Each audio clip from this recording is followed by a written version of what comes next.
So there are still some people coming in. Okay. But I'm I going to think begin we in should just start. 1 moment. Okay.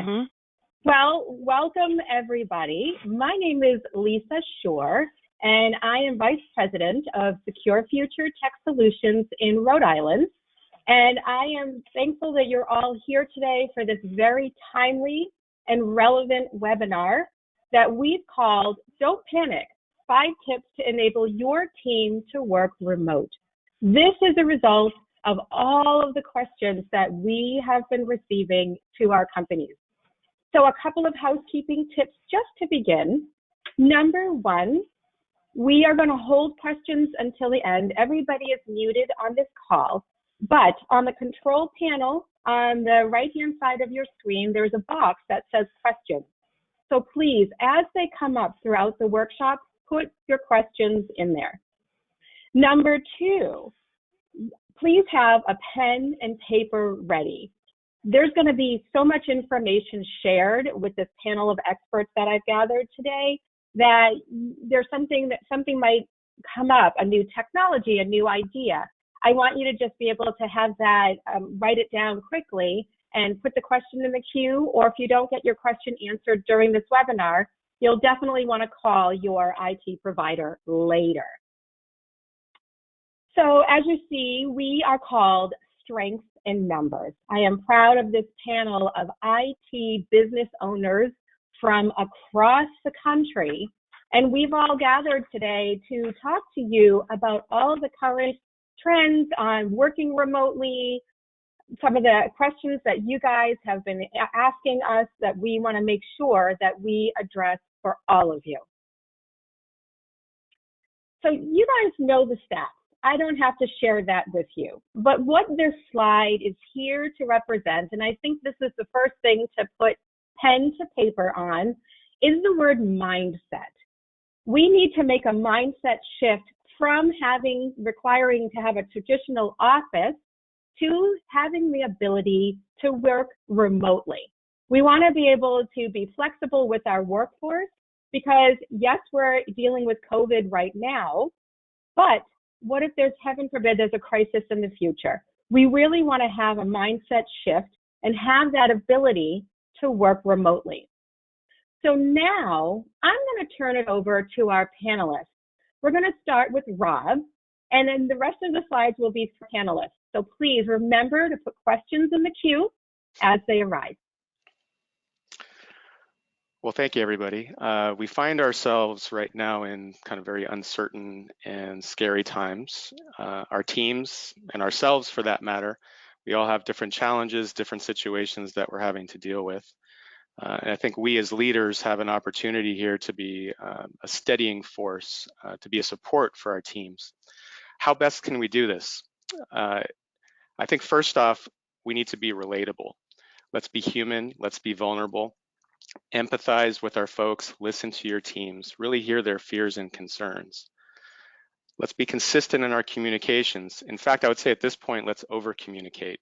Right now, people are feeling isolated, they're off balance, feeling discombobulated. Over-communication allows us to bridge that gap right now. Lastly, I'd say let's be flexible and let's be creative. Let's try new ways of relating and creating these bonds.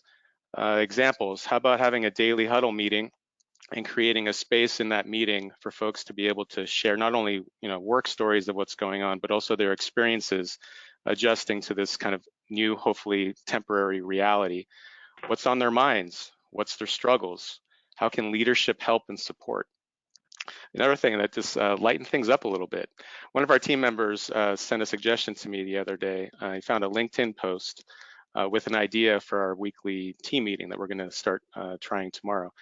Basically, it's headgear day. So basically, showing up with funny hats and stuff, just to kind of lighten the mood a little bit. At this point, we're all outside our comfort zones. Leaders at this point, we can step up and we can be that beacon for our teams. And I would add to that the verbal communication. I think it's really important that you call each other over the phone rather than texting or chatting. I think everybody's feeling, like Rob said, feeling a little bit lonely. So pick up the phone and make a call, or better yet, make a Teams call to each other so you can see each other and communicate that way. A little tip about Teams, by the way, there's a blur setting there, so you can blur your background. If you're working from a messy office or your laundry room, if you're using Teams, you can blur that background and just look a little bit more professional. You also want to be in a very quiet space if you can. You can read what we have here on the screen. Maybe put a sign on your door for your teenagers when you're in a conference so that they don't know not to interrupt you. I spoke about the background. Try to make it look professional. If you can, use that blur function. Dress like you're going to the office. You never know who you're going to be making a video call to. So, you know, you want to make sure that you're out there looking professional like you normally do. Your camera, like is in the slide here, should be aligned correctly so that you're looking right at the camera. And lastly, communication. Speak in a clear voice, be friendly, and that's a great way to, you know, instill confidence in everybody, because it is a little bit of an unsettling time right now.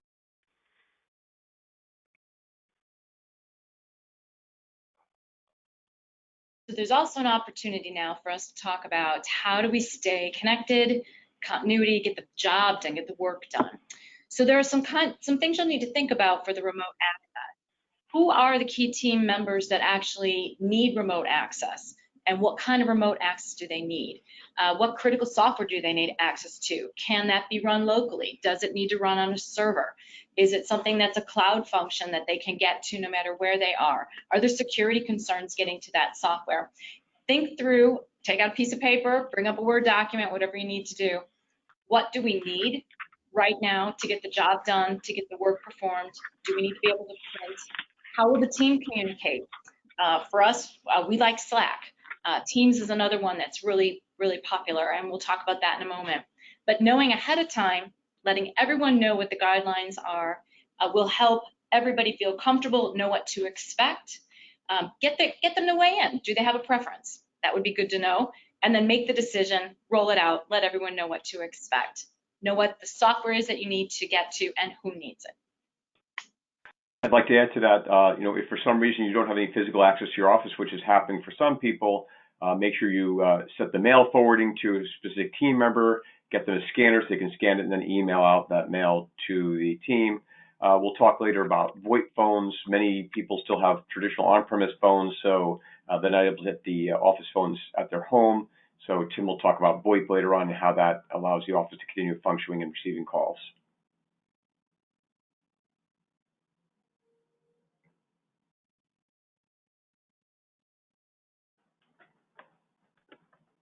So now is the time to leverage cloud technology. So the cloud is made for situations like we're all going through right now, because it is not based on your office. So not only does it enable remote workplaces, but it also enables collaboration. So for many of us, many of our clients are on Microsoft Office 365, which is an amazing tool for a variety of reasons. One of them is you can get applications in the cloud. There are versions of Word, Excel, all the Office suite is available in the cloud if you don't have access to your office computer as well. And another amazing tool that has been completely underutilized until now is Microsoft Teams. Microsoft Teams, by the way, Microsoft is offering this for free to any business that wants it right now. So anyone, whether you're an Office 365 customer or not, can take advantage of Teams. But Teams is a collaboration tool which allows instant messaging. So in our office at Secure Future Tech, we use it to communicate with our engineers all day long so that we can help facilitate service calls to our clients. But also Teams has built-in video calling as well. So you can use it to host video calls with your clients. Over the last couple weeks, I've been meeting virtually with my clients via Teams.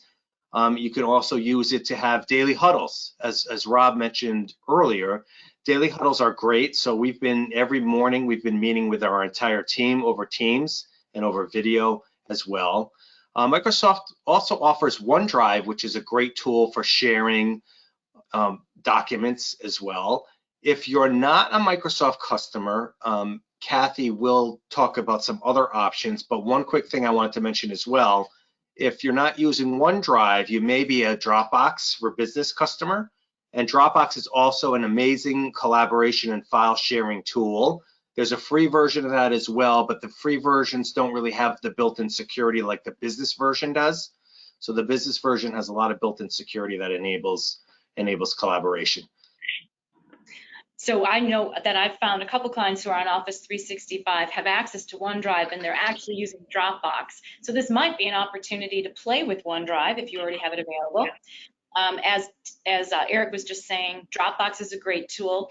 So if you've had a server and you usually share your documents that way, and now you find yourself in this odd situation, you could use the free version of Dropbox for this temporary situation to share documents. Just make sure they're not ones that have passwords or other critical data in them, unless you bump up to the business one, as Eric mentioned. For our team, we love Slack. You don't need to be an Office 365 shop to do that. Slack also has a free version. And Slack is kind of cool because it lets you add attachments to it, as well as you can do small groups for messaging back and forth. You can have a couple different channels. For us, our programmers have a channel, our technicians have a channel, so you don't have to look at every message that comes through. So Slack is another one you could play with, and it's nice for quick casual conversation and helping feel connected or sending a fun picture. We've sent some fun pictures.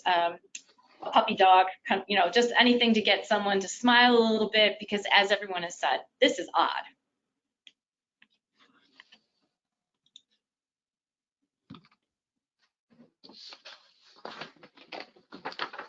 So my name is Tim Ricketts, and I want to talk to you just for a moment about VoIP systems. And for those of you that do have a VoIP system, it can be as easy as taking the VoIP system from your office to the home and plugging it into a router, and it will work just the same way that it does if you're sitting in the office. So that's one of the real nice features. Many of the VoIP systems also have an app that you can download on your mobile phone. So you want to look into that, and if they do have that, you're going to need to know your credentials. So ahead of time, you want to make sure that if there's any special credentials, if there's any admin type of responsibilities that someone may need to handle, then you want to do that all ahead of time. So when they do need that phone, you'll be prepared to use it. You also want to make sure that if you are using an app, that they know how to use the various functions in the app. If a call comes in, how can they transfer it to an associate? How can they transfer the call to somebody that's at a customer site? You know, whatever it may be. How can they park? Do they know how to park the call? So it's good to you want to make sure that they have a little training and that they will know how to use it. Make sure that folks have personal phone numbers to contact the other team members should they need to get a hold of them. Make sure that they know they have a list of extensions so they can get to those folks who they need to get to. Some of the applications have what we refer to as soft phones, which is an application that can run right on the PC, the computer itself. And so again, the same thing as what I talked about with the app earlier. You want to make sure that you get it downloaded and it's working, and that they understand how to use that application. Then another kind of byproduct of that is that you want to think about your bandwidth. So and what I mean by that is, you know, with everybody working at home, the kids at home, you know, you may be using you may have more internet usage than you normally have. So if you have an important meeting, a webinar, something like that, then you want to make sure that everybody else knows about that. So, you know, if the kids are gaming or they're doing homework or some task like that, if they can put that off while you're having a really important meeting, then you'll want to make sure that everybody in the household is aware of that.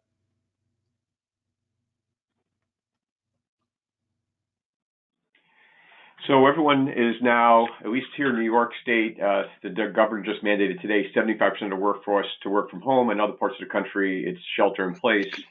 So a lot of clients are asking for remote access. There are many different ways to remote access, and I'm going to talk about what's called virtual private network. We're also doing remote desktop gateways for people to provide secure access from people's homes to their office computers. For small offices, that really involves leaving the office computer on, their desktop on, so that they can access it remotely. If it's turned off, they can't access that. Larger organizations might have actual what's called remote terminal servers or Citrix servers, but for the majority of small businesses, they're going to access their own PCs with a password and also possibly multi-factor authentication. In addition to that, you have concerns of setting up remote printing, which can sometimes be a little finicky, but that's usually doable as well. You have a couple concerns is making sure that your office has enough bandwidth. Some of the providers, I just heard yesterday, Comcast, which is not in New York State, is allowing for upgrading to the most speed they have available for the next 90 days for free. So check and make sure you can get upgraded for your needs to make sure your office is taken care of. A secondary issue that's going to arise is that some people don't realize that they only have one internet provider, so it's a good opportunity to add a second internet provider, was not now or when this stuff settles down, to make sure that you have a little redundancy. So if one provider goes out, the other one kicks in. That's good, not just for this situation, but any kind of situation for that. And another thing to be aware of is when you're working remotely, if your wireless connection at home is not very good, you're going to get disconnected from your connection. So make sure if you can plug into your router, would be great. Or you want to beef up your wireless by adding mesh, Google Mesh type wireless security to your house to enable faster and better access to your computers. Yeah, just one note about VPN. So VPN is a way that many, as Michael mentioned, folks are connecting to the office remotely.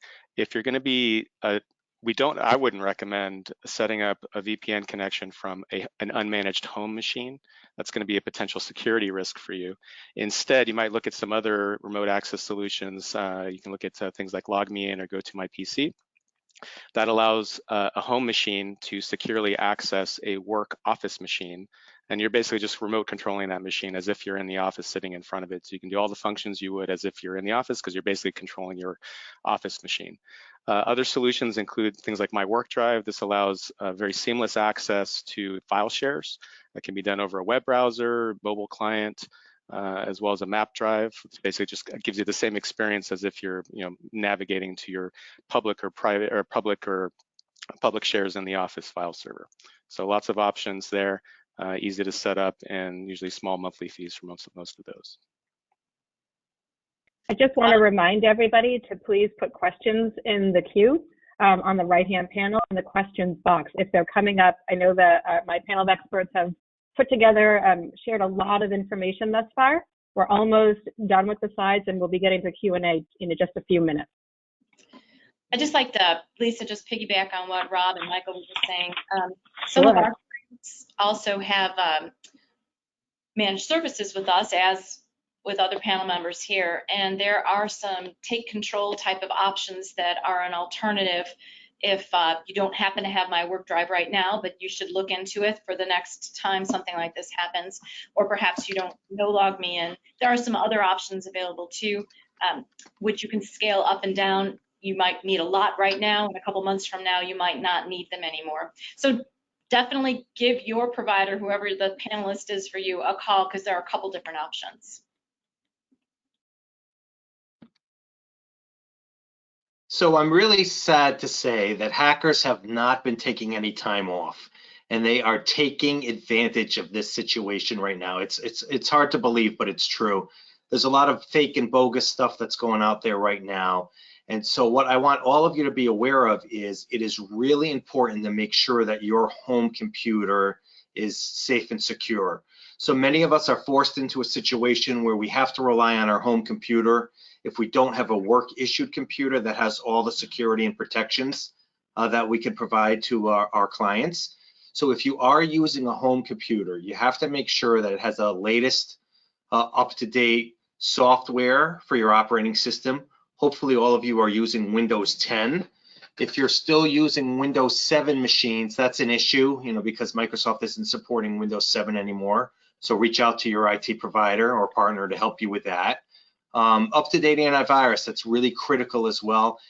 If you do not have up-to-date antivirus on your home computers, we can make your home computers secure. Each and every one of us here can log into your systems at home. We can deploy our security stacks to enable you to have a safe and secure environment. So please, before you possibly introduce ransomware or malware into your work environment when you're working remotely, check with your IT partner.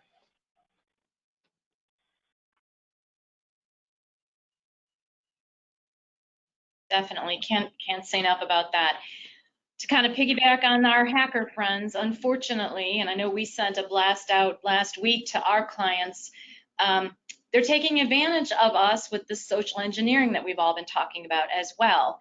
They are sending emails that basically say, here's the latest news article, click here. But what they're really doing is redirecting you to somewhere else. They're trying to get some general information from you, or perhaps whatever you're going to click on is going to actually release some malware onto the machine you're on. So all the rules that have been applying all along, do not click these links. Don't take the bait. Yes, you're curious, but don't click these attachments. If you want to go get the news, go open a fresh browser and go put in your favorite news company that you like to follow and get your info there. Don't click these links on these emails. Here's the other one that they do. They have a cure, or buy the security masks, or do this or buy that, and they're trying to get you to send them money. Don't take the bait on this stuff. Nothing is free. Nothing is that easy. This is a difficult time.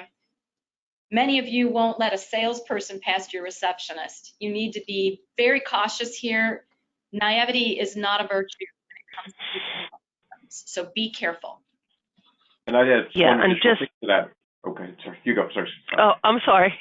I just wanted to add that I heard on NPR the other day that over the last week, they're saying that 50% of all the corona-related domains that are being registered are actually more than likely bogus domains being registered by somebody in Russia, and they're all set up to try to get you to click a link and make it look legit. So if you don't recognize the source, don't click it. And like Kathy said, go check your regular news source, your trusted news source. Be vigilant out there. To add upon that, I would say that many of us are going to use Google to search, coronavirus updates, things like that. And that goes to what Sandra was saying. Use the normal source you use, whether it's CNN or MSNBC. Don't just use normal Google search in this case, because there are hackers out there doing that, as well as I think Facebook is fighting many people that are putting up fake postings, and just be careful what you click on there too. Great. So now I'd like to open it up to questions. I'm sure many of you have questions that have come up. We've shared so much information. So Sandra, I'd like for you to kick us off. And what questions do you see in the queue? So I see one question here. Could you please provide access to or send us a copy of all the slides? That came from Ronald. We're going to be posting this webinar on LinkedIn. I'm posting it on my YouTube channel. I'm sure everybody else will be posting it as well. So you will have access to this entire webinar. Let's see. Lisa, I don't know if you can see the questions as well.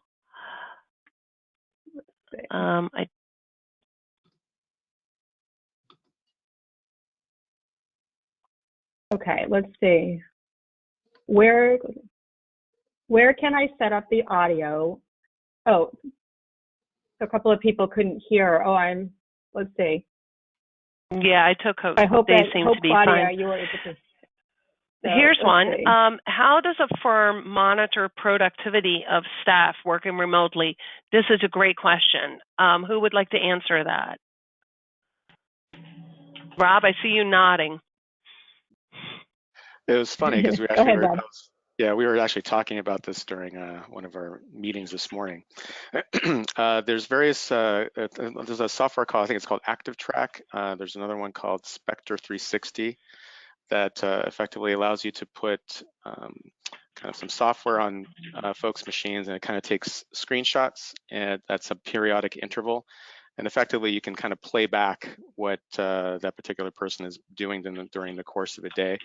It's used for, folks that are, if you want to be able to monitor what folks are doing during the course of a day, those are some applications that you can look at that allow that. And I think it's all admissible, I believe, for folks if you want to go ahead, and if there's any kind of disciplinary thing that you want to do, that also can help in those cases as well.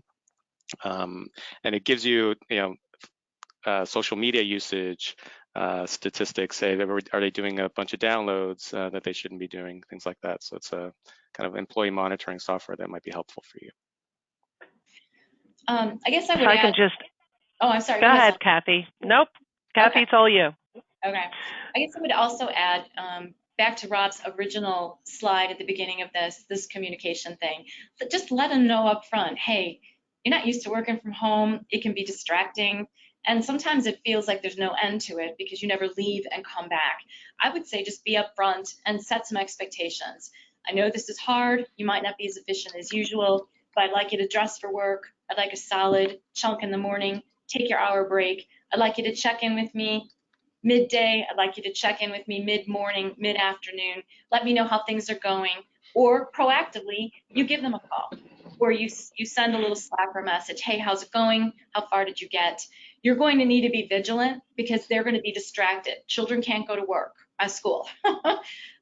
Other people might be home that can't go to work, perhaps a spouse or another person in the household.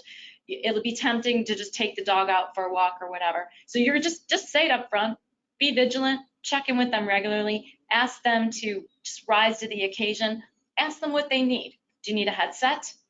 Let me get one ordered for you. Something they could put over their ears, or maybe a Bluetooth so that they can stay connected here. And then I would encourage meetings to be on camera. We do all our meetings on camera. It's just easier to have that dynamic, that visual, than just a phone where I could be doing anything and half listening. Put them on camera, get it eye to eye. Yeah, just to kind of add to that, we've been doing that for a long time with our own internal meetings, and it gives you an opportunity to see people's faces, and you can see, like, especially if you're making some particular announcement of some form, and folks are kind of tuning out, not paying attention, you see some facial expressions, body language, gives you a great opportunity to be able to check in with those folks. If it's all on audio, you're going to miss all of that stuff. So it's been really helpful for us internally to get an understanding of where people are and really kind of gauge people's body language and reactions to things. I just posted a sample telecommuting policy in the chat that everybody should be able to click on, and it might be helpful to put something like that in place while everyone is working remotely. I have another question here.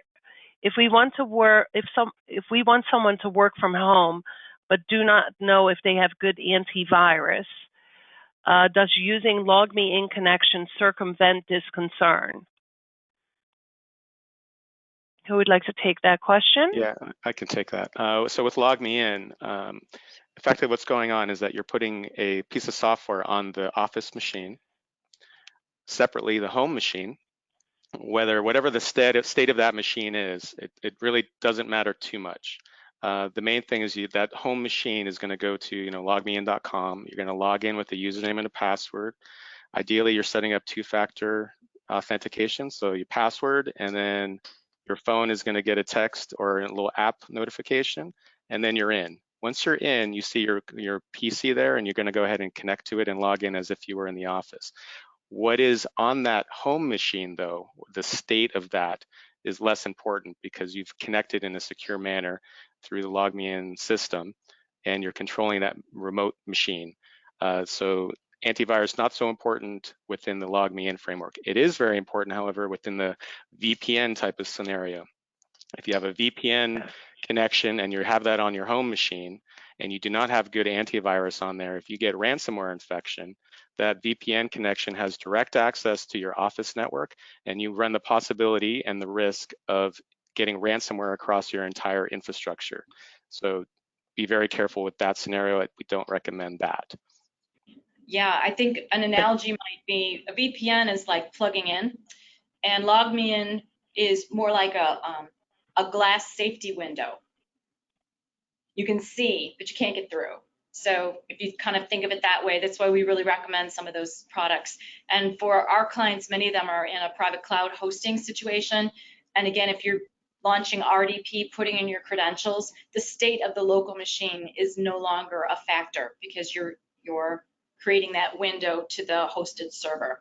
So it is important that you get clarity on that. Those are a couple scenarios. That was great, Rob. And if there's more questions than that, get with one of us and we'll dial in what you actually have and see what you need.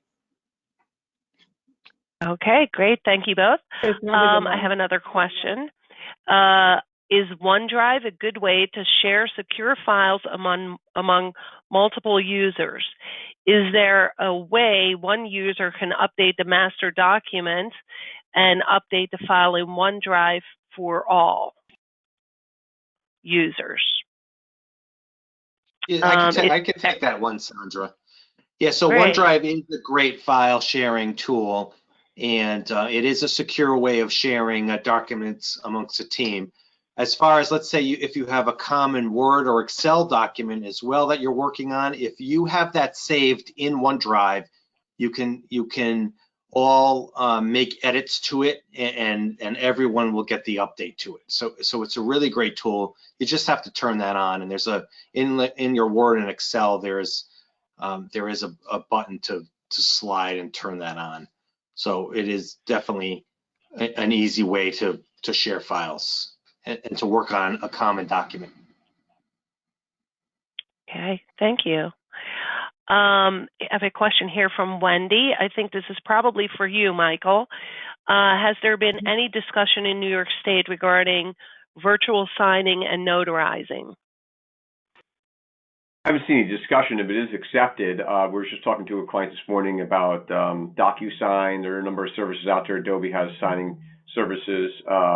As long as the courts accept it, then you can certainly use that. The client I was talking to this morning, they want to use it to sign up new clients, so it accepts electronic signatures via a computer or even via text, and so that it's accepted to be able to sign up new clients that way. So DocuSign, Adobe has a digital signature system as well, and there's a few others out there. Great, Maybe you should, thank you. maybe you should tell the NFL. They were saying they couldn't get their contract signed. The next question I have here is, I wonder if the staff desktops, I'm assuming these are at home, have Symantec or malware. Is that enough security? I can take this if nobody wants to answer this one, but I think it is. I think it's fine if they're running Symantec. Running the malware is great too, as long as they're up to date and running, an up-to-date copy of antivirus software. Yeah, and Sandra, that what reminds me of that is for those clients who are using TeamViewer or any antivirus, can't tell you how many times we get on a machine and these are old versions, and those old versions have been compromised, so they're not up to date with the latest patches, they're not on the latest version. So if antivirus, absolutely, latest software and the latest DAT files. If you've got TeamViewer or something like that installed, make sure it's not an old version, make sure it's up to date so it's secure. Yeah, okay, great.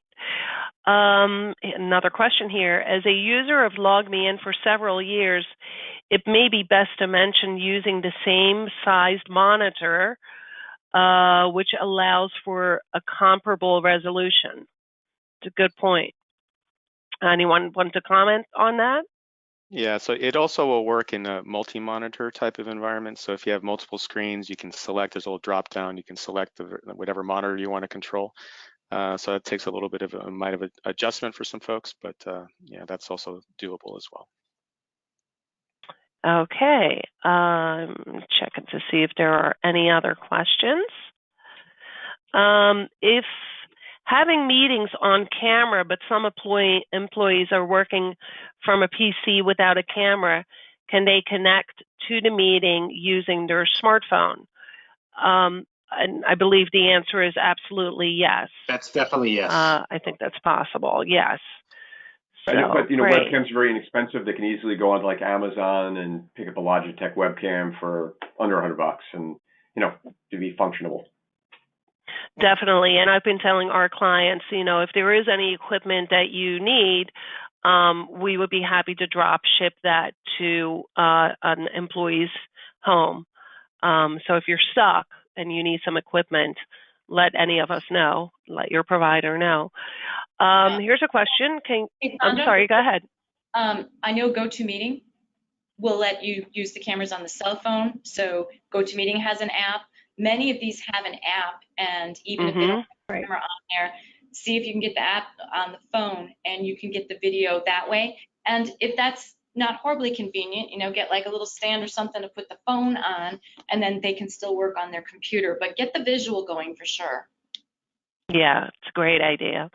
A question here, can you give an example of a VPN on a VPN network? I know we're using SonicWall for our VPN networks. What's everybody else using? We use WatchGuard. Okay, great. Good product. Yeah, we use a lot of SonicWall. There's some Cisco. Fortinet also has a reliable VPN type setup.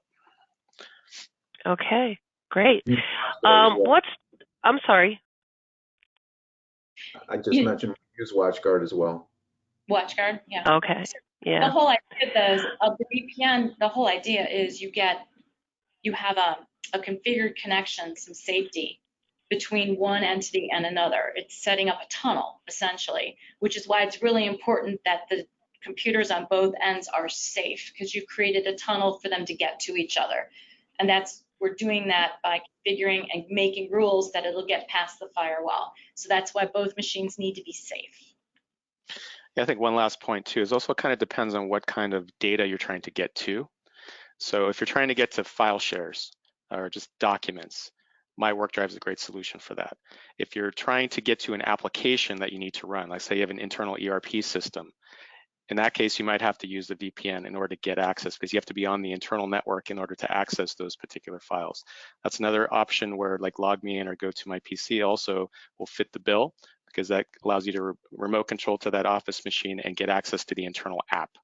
So it's just one kind of caveat depending on the use case.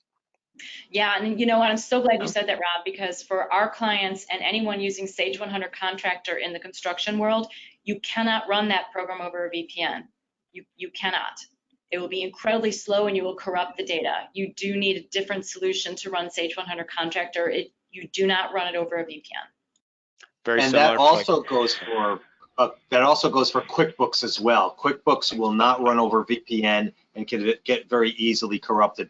That's why LogMeIn or a secure remote desktop connection through a VPN is a good way to use some applications like QuickBooks. Okay, our next question, what is the difference between iDrive and OneDrive? Who would like to take that? I can take that one. It's Eric. All right, I can take that one. Hi, Eric. So iDrive is a third-party file sharing service that's cloud-based. You pay for that. I am familiar with it. And then OneDrive is very similar. If you're an Office 365 customer, you already have access to OneDrive, so that may be a better option. But if you're already using iDrive, and it works for you, then I would stick with that. Great, thank you. Is GoToMyPC just as safe as LogMeIn as far as safety from malware?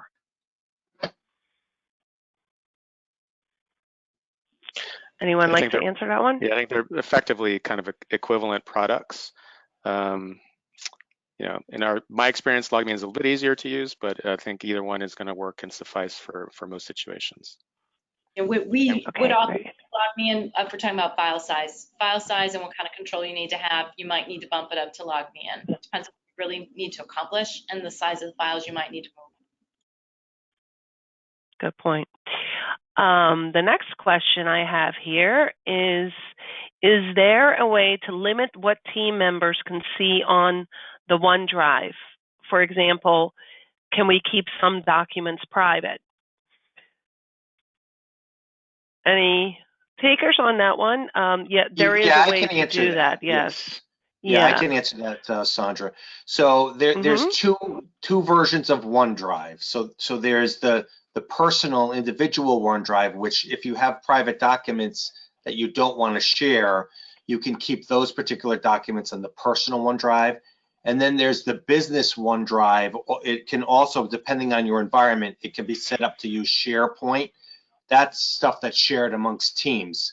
But with that being said, we can create folders inside of SharePoint or OneDrive to only allow access to certain people. So let's say you have an accounting folder and you want to restrict access to your bookkeeper and your CFO, you can do that. It's very flexible. The security is very flexible. So whatever kind of security or permissions that you need to set up, you can accomplish that. Okay, thank you.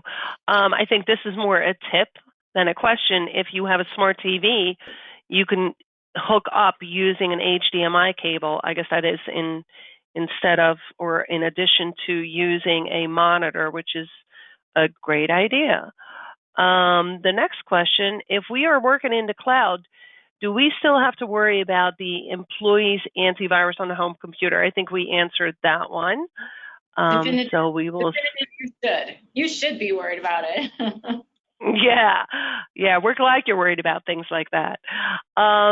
Here's a question. Having several locations, we use an IPS phone system, which allows all calls to be handled in any office. The phone rings in New York, it rings in South Carolina as well, and it works very well. Yeah, so my company, we've been remote. We've never had an office. We've always been a remote office since 1996. So we're currently using Vonage. There were some other companies out there, and they're fantastic because you can forward your phones anywhere, to a cell phone, to a home phone, to an IP phone that you bring home, which is what Tim talked about earlier.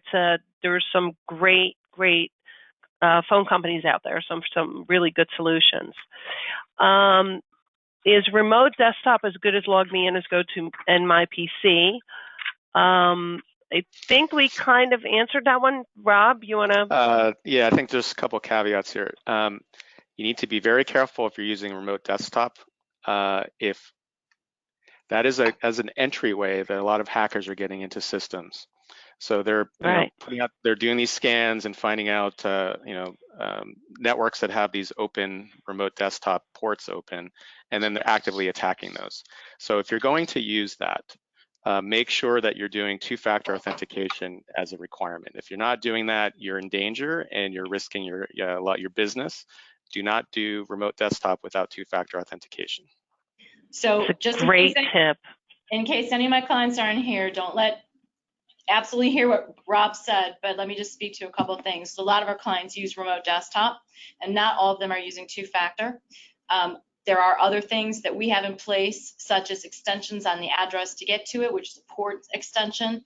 Those are harder to get past. Things like cyber arms, where you are locked out if someone tries more than 1, 2, or 3 times with their login password. So there are some other things that are in place on some of the hosted networks that use RDC or RDP. And two-factor authentication is where everything is going. So if you don't like it, start getting used to the idea, because you're going to get it on just about everything. You're doing it with your bank right now anyway. And in the coming months, everybody you're seeing on this panel is going to be rolling this out across all of their client base. It is simply a must now. It is the main. Yeah, that's so true. It's the new mainstream. It's the new mainstream. It is. If you're not doing it, do it as soon as you can. It's going to protect your business and your data. Yes. Yeah, we set up two-factor authentications for all our clients who are using LogMeIn or TeamViewer. Is it safe to use Timeslips over VPN? Kathy, you can probably answer this one. Timeslips, I don't know what Timeslips are. It's a legal billing system, yeah. So it's a legal billing system. Yeah. So like they said before, any software over a direct VPN would be too slow. So something like QuickBooks, Timeslips, any sort of database type system will not work directly over VPN. If you're using a VPN with your firewall client with remote desktop or LogMeIn or go to MyPC, that works just fine, but you cannot use it natively. It's just too slow and will possibly corrupt the system. But speaking to why Sandra called my name, so if it's something like it's a time app to collect time for our construction clients, just do what you've always been doing. Those apps are great. They'll do the job, and you don't. There's no risk here. You just do what you've always been doing on your cell phone. Okay. So that's the last question. Yeah. I think that's the last question, Sandra, that we see in the queue here. Are there any other questions that we can answer for you? Please put them in the chat now or in the question section, and we'll be happy to answer them. I'll give you a couple of seconds to put any other questions there. I do see one. Is there a particular web fax that you recommend? So I know that some of the phone systems will include an app to fax. I know that there was a company called GreenFax, but that was years ago. I don't know if they're still around. Anyone else have any? Yeah, there's eFax. eFax, yeah, used eFax before. You know, all of our clients that subscribe to an Nextiva for VoIP, they automatically get an eFax as well. So a lot of your cloud phone providers will, that's just included as part of the bundle. Right. Yeah, I know Vonage does as well, which is what we use. So Lisa, I think those are all the questions. Yeah. Yep. And then Wendy Lazarus says that eFax works well. So that's a nice benefit there. You get a little testimonial right online here. So for everybody. So I want to thank everybody for joining us today. I truly hope we answered many of the questions that you have. I know our phones between all of us here on the line have been ringing off the hook with questions on how to work remote, what's secure, what's not secure, all of the different questions, and that we tried to put it into this presentation. We may not have answered everything for you, so I please encourage you to call each one of your IT providers. And I want to personally thank Sandra Lorino in Pennsylvania from Parallel Edge, Kathy Wendt from Syscon in Illinois. I want to thank Tim Ricketts in Michigan from T. Daniels Consulting, Michael Glasser from Glasser Tech in New York, Rob Schenk from Intivix in San Francisco, and then Eric Shore and myself, Lisa Shore, from Secure Future Tech Solutions in Rhode Island. We are happy to continue our conversation offline. If you have any other questions, please do let us know. We're here to support you, to be with you, to help guide you, to listen to you vent. Whatever you need, we are here for you. And we wish you health, strength, and productivity during this very uncertain time. Thank you so much for joining us today. Thank you. Bye-bye. Bye, everybody. Bye-bye now.